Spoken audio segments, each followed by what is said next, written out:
उत्तर प्रदेश के आगामी विधानसभा चुनाव को मद्देनजर रखते हुए बहुजन समाज पार्टी लगातार एक्टिव है। बसपा सुप्रीमो मायावती लगातार अपने पार्टी पदाधिकारियों को निर्देश दे रही हैं, पार्टी को कैसे भी करके मजबूती दी जाए जिससे कि उत्तर प्रदेश में ज्यादा से ज्यादा सीटों पर जीत हासिल की जा सके। ऐसे में मायावती ने अब एक अहम प्लान बना लिया है, मास्टर प्लान बनाया है बीएसपी ने 2027 के उत्तर प्रदेश विधानसभा चुनाव को लेकर। करो या मरो के रूप में वह फैसला लेती हुई दिखाई दे रही है। पार्टी प्रमुख मायावती खुद से संगठन में जान फूंकने की कोशिश कर रही हैं। आमतौर पर विरोधियों को सीधे निशाने पर लेने वाली मायावती इस बार बीएसपी की बैठकों के बाद संयमित दिख रही है।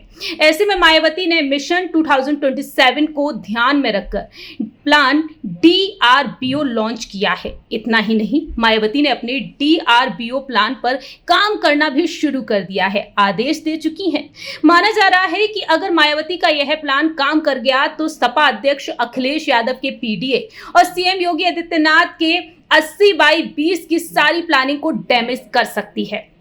दरअसल बीएसपी प्रमुख मायावती ने हाल ही के चुनाव को ध्यान में रखते हुए लगातार हार के बाद पार्टी की चुनावी संभावनाओं को फिर से जगाने के मकसद से एक सामाजिक और संगठनात्मक आउटरीच एक्सरसाइज शुरू कर दी है। पार्टी के वरिष्ठ पदाधिकारियों के मुताबिक सामने आया है कि मायावती ने बीएसपी को कोऑर्डिनेटर को ऐसे असरदार लोकल नेताओं की पहचान का आदेश दिया है जो जमीनी स्तर पर पार्टी की मौजूदगी को मजबूत कर सके और ऐसे में पिछले 10 सालों में संगठन छोड़ने वाले पुराने विधायकों और वरिष्ठ नेताओं से भी वह संपर्क करें। मायावती की यही रणनीति ऐसे में आई है जब यूपी में राजनीतिक माहौल तेजी से बदल रहा है।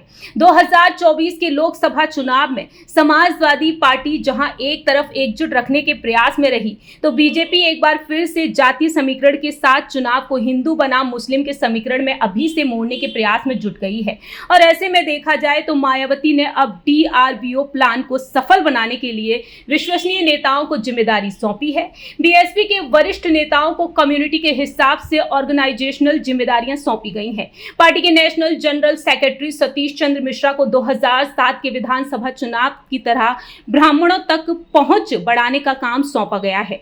2022 में बीएसपी से जीतने वाले विधायक उमाशंकर सिंह को राजपूत के साथ जुड़ाव मजबूत करने के लिए कहा गया।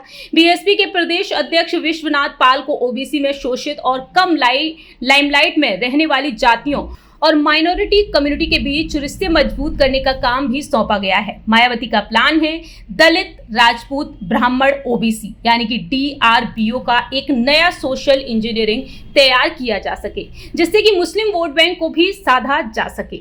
ऐसे में देखा जाए तो मायावती ने एक बड़ा प्लान बना लिया है इन सभी वोट बैंक को साधने के लिए। अब देखना दिलचस्प होगा कि आखिरकार मायावती बीजेपी और समाजवादी पार्टी की प्लानिंग प्लॉटिंग को कैसे फेल करती हैं।